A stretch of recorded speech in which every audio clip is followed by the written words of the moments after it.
kailangan natin ng mga kagamitan. Mixing, number 1, pag-mix. Saka ang measure cup natin, huwag nyo kakalimutan. Palagi naka-measure lahat yan. Lahat yan nakasukat. Hindi po pwede yung buhos ka lang ng buhos, lagay ka lang ng lagay. Kailangan nakasukat palagi yan. Lahat. Measurement. Tapos guys, ang paglalagay ng puto natin, katamtaman lang, mga ganito lang, kaliliit. Pero kung tutusin, sakto lang to.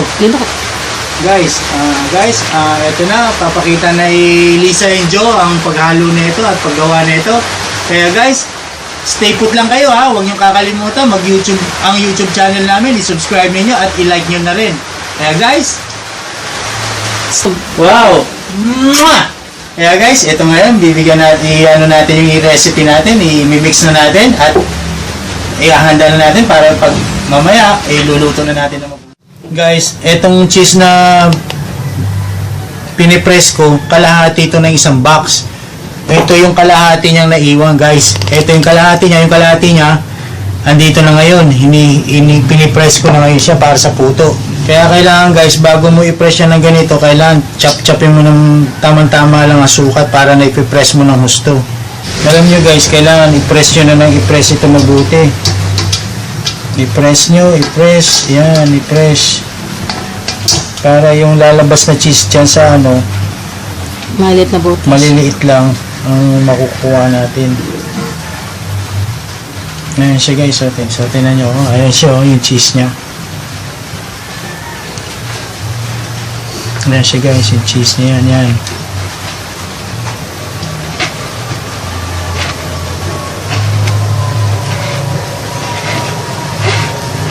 Kita nyo, guys. Yun, natanggal siya, guys. Yun na yun. Yun ang ihalo natin mamaya.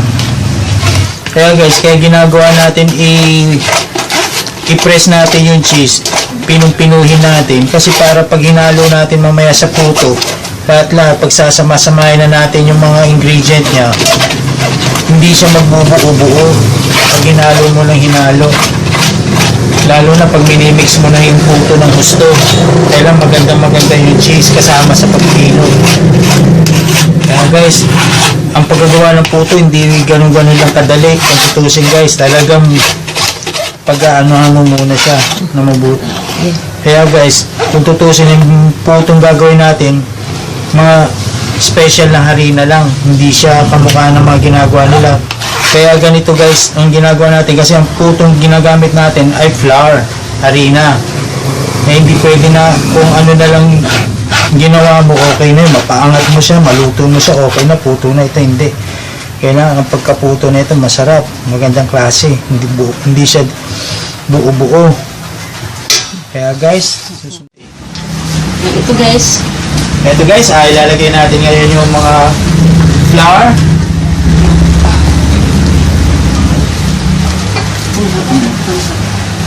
Okay, flour, isang 500 grams. Another 500 grams.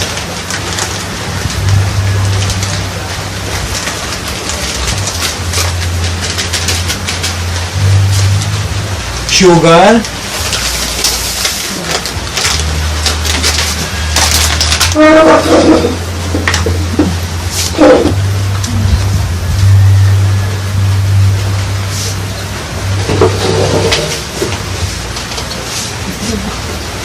Sugar, tapos sugar ulit.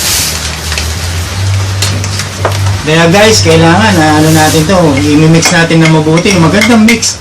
Tapos gatas, i-mix natin na magandang mix. Ang gagawin natin dito ay talagang maayos na mix. Tapos baking powder, kailangan naka-measure siya, sabi ko sa inyo, kailangan naka-measurement. Isang cups na ganito, kung tutusin, half cup ba ito? Half cup lang to na baking powder. Doon sa dalawang 500 grams na flour na inano natin kanina. Bali 1 kilo na flour yun. Kailangan guys, tandaan nyo, magandang klaseng harina ang iano natin. Gagamitin paggawa ng puto. Tapos lagyan natin ng itlog. Yung itlog na ilalagay natin, 5 piraso. Kailangan extra large, guys.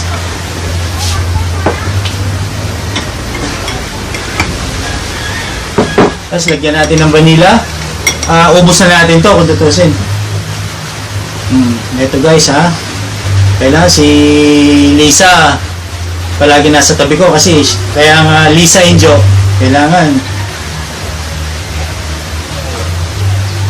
tutusin guys. Teka lang ha, tinitingnan ko lang. Ubos na natin to para masarap.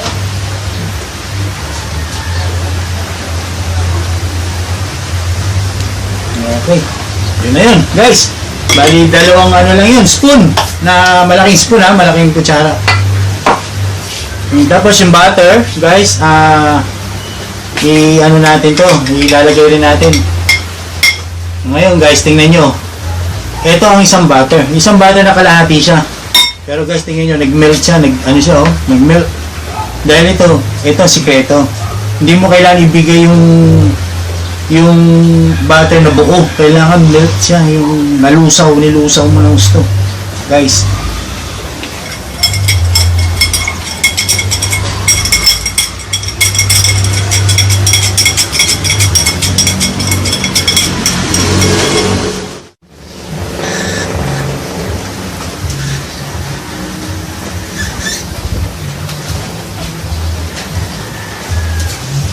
Kaya lalagyan ni Lisa ng 5 cup na tubig.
Halo ko na ng mabuti.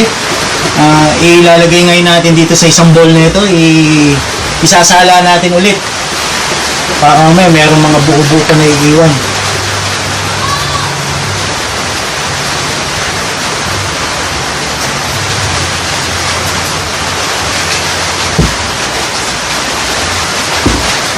Ayan guys,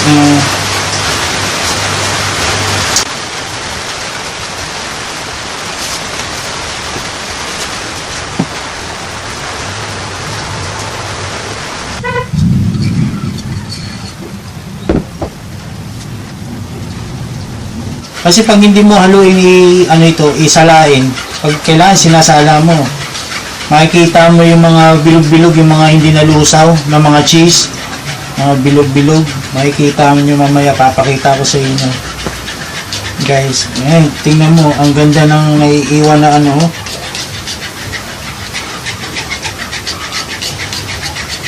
Tingnan nyo guys, ayan na, lumalabas na yung pagkabilog-bilog niya na harina tsaka cheese to, yung hindi nadurog, hindi nasama yan oh. Guys, tingnan nyo, ayan oh. Ayan oh, mga cheese yan, kasi kung harina yan, durog na yan eh. Mga keso ito, cheese. Ayan guys, tingnan nyo.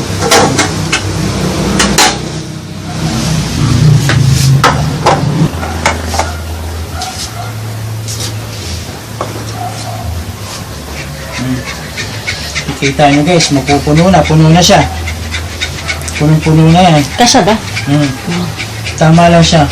Okay na ito. Guys, ito ang finished product natin sa puto. Ito na mix na natin siya ng gusto. Kaya guys, sundin nyo kami sa pangatlong step namin. Ngayon, ang gagawin ko muna, tatakpan ko muna siya ng plastic wrapper.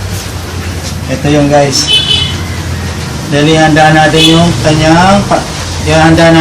kanyang lutuan. Okay guys, tatakpan muna natin yung ating bowl para sa puto at mamaya tutuloy natin yung pagluto. Teka lang, okay. Okay guys. Sundan nyo ako sa pangatlong hakbang. Hello guys. Kaya pala guys, alam mo guys, meron akong nakalimutan pala. Ang isang bagay pala yan ay para maging maganda ang puto pala natin, sinabi ko kanina. Lagyan pala dapat ng olive oil. Yun ang nawala sa isip ko kanina. Kaya guys, pwede namang dihabol siya kung tutusin. Wala namang problema yun. Ilalagay lang naman siya tapos imimix natin ulit siya. Kaya guys, ito yung olive oil. Ilalagay natin siya. Yan. Guys, tingnan nyo oh. Wow.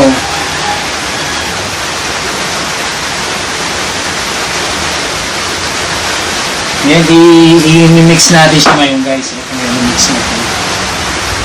Kasi ito guys, madali mo na lang i-mix to kasi bakit mo guys? Ano na siya, smooth na siya eh. Ano na siya, yung natanggal na yung matitigas yung harina, mga cheese niya na buo-buo. Guys, natanggal na yun. Kaya guys, tingnan nyo, ang ganda yung ano ngayon guys. Ang linis guys. Smooth na yung ano. Alam nyo guys, pasensya na kayo kung mayroong konting ingay yung video natin kasi umuulan ngayon. Malakas ang ulan guys.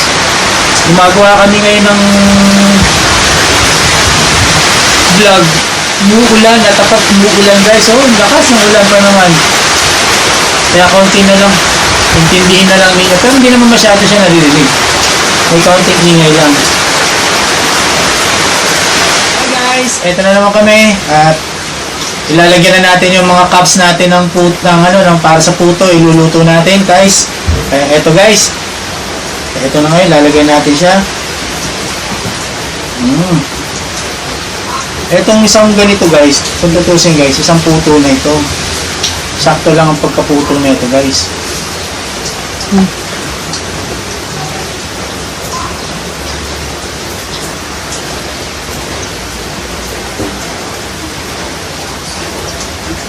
Pag naluto yan guys, tumataas pa naman.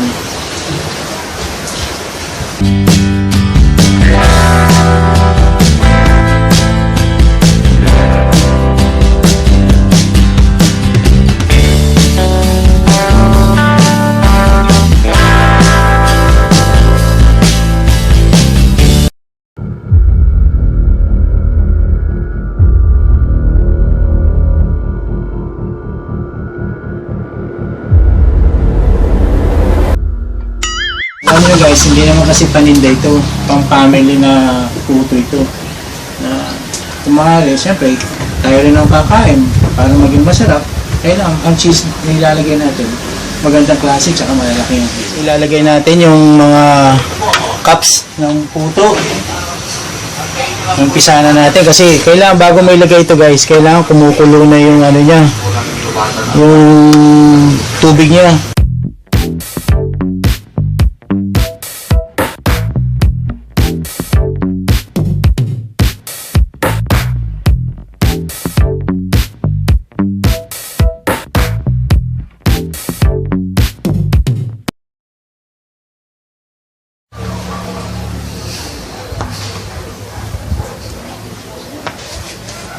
Tanggalin mo isa-isa.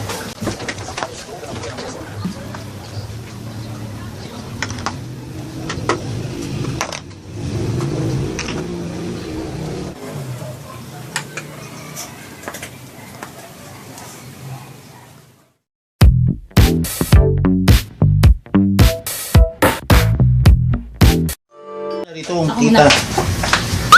Hindi ba mami damit mo sa harapan? Yan. Okay naman. Tapos tingnan.